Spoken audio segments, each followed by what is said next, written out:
In this video, we will discuss evaluating definite integrals.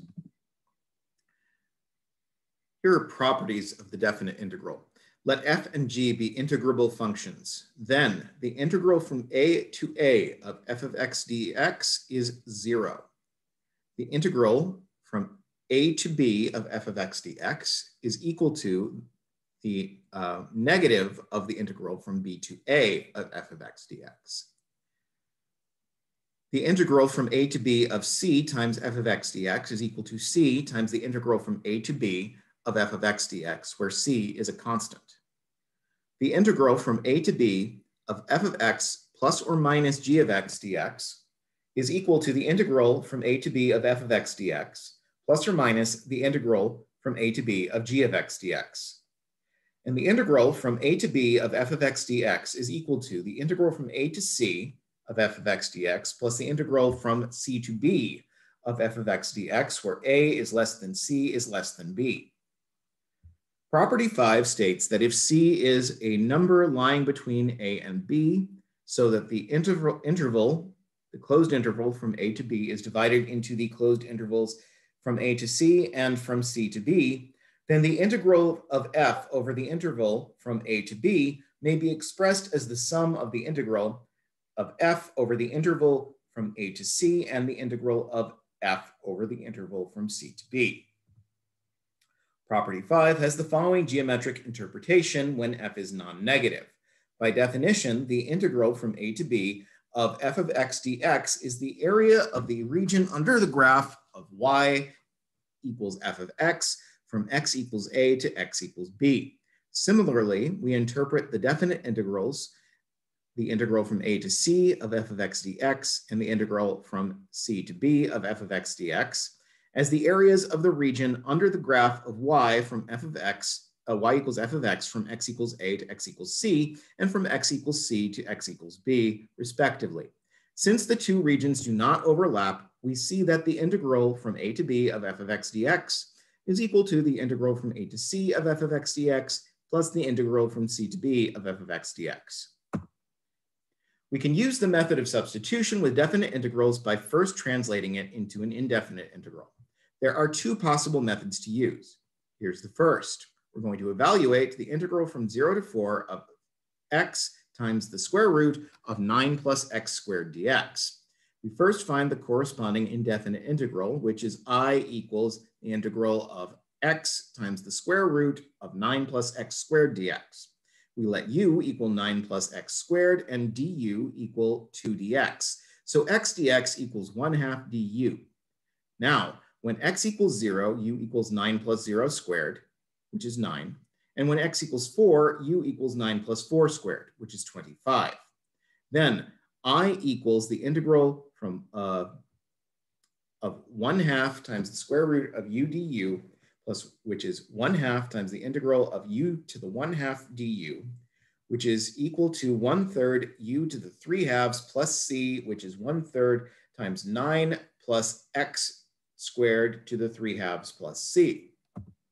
Using the antiderivative we found, we now evaluate the definite integral. The integral from 0 to 4 of x times the square root of 9 plus x squared dx is equal to 1/3 times 9 plus x squared to the 1/2 evaluated between 0 and 4, which gives us 1/3 times 9 plus 16 to the 3/2 plus 9/3 to the 3 minus 9/3 to the 3/2, which is 1/3 times 125 minus 27, which is 98 divided by 3, or 32 2/3. In the second method, as before, we let u equal 9 plus x squared, so x dx equals 1/2 du. Now observe that given the definite integral is evaluated with respect to x, with the range of integration given by the interval from 0 to 4, if we perform the integration with respect to u via the substitution, then we must adjust the range of integration to reflect the fact that the integration is being performed with respect to the new variable u.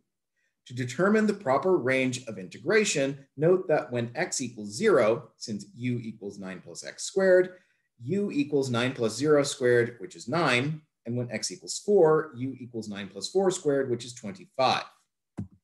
Thus, the range of integration when the integration is performed with respect to u is given by the interval 9 to 25. Therefore, we have the integral from 0 to 4 of x times the square root of 9 plus x squared dx is equal to the integral from, that should be 9 to 25, not 0 to 25, of 1/2 times the square root of u du plus, which is 1/2 times the integral from 9 to 25 of u to the 1/2 du, which is equal to 1/3 u to the 3/2 evaluated from 9 to 25, which is 1/3 times 25 to the 3/2 minus 9 to the 3/2, which is 1/3 times 125 minus 27, which, as we saw before, is 98/3 or 32 2/3, which agrees with the result obtained using method 1. As a caution, when you use method 2, make sure you adjust the limits of integration to reflect integrating with respect to the new variable u. Evaluate the integral from 0 to 2 of x to the 2x squared dx. Let u equal x to the 2x squared. Let u equal 2x squared. So du is 4x, and thus x dx equals 1/4 du. When x equals 0, u equals 0, and when x equals 2, u equals 8. These give the lower and upper limits of integration with respect to u. Making the indicated substitutions, we find the integral from 0 to 2 of x e to the 2x squared dx is equal to the integral from 0 to 8 of 1/4 e to the u du, which is equal to 1/4 e to the u evaluated between 0 and 8, which is 1/4 times e to the 8th minus 1. Evaluate the integral from 0 to 1 of x squared over x cubed plus 1 dx. If we let u equal x cubed plus 1, then du equals 3x squared dx, and x squared dx is 1/3 du. If x equals 0, u equals 1, and if x equals 1, u equals 2, giving the lower and upper limits of integration with respect to u. Making the indicated substitutions, we find the integral from 0 to 1 of x squared over x cubed plus 1 dx equals 1/3 times the integral from 1 to 2 of du divided by u, which is equal to the 1/3 times the natural log of the absolute value of u from 1 to 2, which is 1/3 times the natural log of 2 minus the natural log of 1, which we know is equal to 0. So that's 1/3 times the natural log of 2. Now that we have seen our two methods for taking the integral of a function that requires substitution, we can use that process to find the area under a curve which does not otherwise change. Find the area of the region R shown in the figure below. The area of the region is given by A equals the integral from -1 to 1 of e to the e to the 1/2 times x dx. To evaluate the integral, we make the substitution u equals 1/2 x, so du equals 1/2 dx, and dx equals 2 du. Further, if x equals -1, u equals -1/2, and if u equals 1, u equals 1/2. Making the indicated substitutions, we get A equals the integral from -1 to 1 of e to the 1/2 x dx, which is 2 times the integral from -1/2 to +1/2 of e to the u du, which is 2 e to the u evaluated between -1/2 and 1/2, which is equal to 2 times e to the 1/2 minus e to the -1/2. The average value of a function over an interval provides us with an application of the definite integral. Recall that the average value of a set of n numbers, y1, y2, up to yn, is the number y1 plus y2 plus a bunch of other stuff plus yn divided by n. Suppose f is a continuous function defined on AB. Let's divide the interval AB into n subintervals of equal length b minus a divided by n. We choose points x1, x2, up to xn in the first, second, and so on up to the nth subintervals, respectively. Then the average value of the numbers f of x1, f of x2, and so on up to f of xn is given by f of x1 plus f of x2 plus a bunch of other stuff plus f of xn over n, and is an approximation of the average of all values of f of x on the interval from a to b. This expression for the average value of a function can be written in the form b minus a over b minus a, that's just 1, times f of x1 times 1 over n, plus f of x2 times 1 over n, plus a bunch of other stuff, plus f of xn times 1 over n, which is equal to 1 over b minus a times f of x1 times b minus a over n, plus f of x2 times b minus a over n, plus a bunch of other stuff, plus f of xn times b minus a over n, which is 1 over b minus a times f of x1 times delta x, plus f of x2 times delta x, plus a bunch of other stuff, plus f of xn times delta x. As n gets larger and larger, the expression above approximates the average value of f of x over the interval ab with increasing accuracy. But the sum inside the brackets is a Riemann sum of the function f over that interval from a to b. In view of this, we offer the following definition. The average value of a function. Suppose f is integrable on the interval from a to b.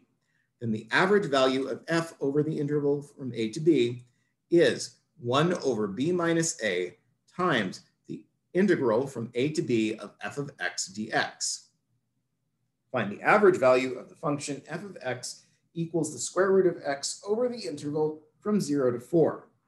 The required average is given by 1 over 4 minus 0 times the integral from 0 to 4 of the square root of x dx, which is equal to 1 over 4 times the integral from 0 to 4 of x to the 1/2 dx, which is 1/6 times x to the 3/2 evaluated between 0 and 4.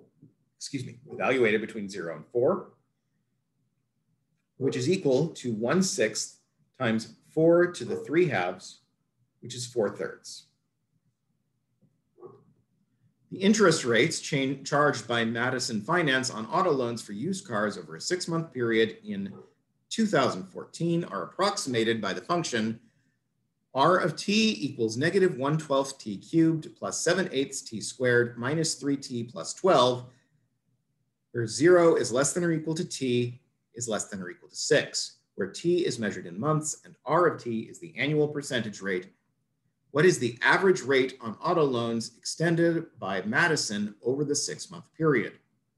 The average rate over the 6-month period is given by 1 over 6 minus 0 evaluated between, times the integral from 0 to 6 of negative 1/12 t cubed plus 7/8 t squared minus 3t plus 12 dt, which is equal to 1/6 times negative 1/48 t to the 4th plus 7/24 t cubed minus 3/2 t squared plus 12t evaluated between 0 and 6, which is equal to 1/6 times negative 1/48 times 6 to the 4th plus 7/24 times 6 cubed plus 3/2 times 6 squared plus 12 times 6, which is about 9% per year.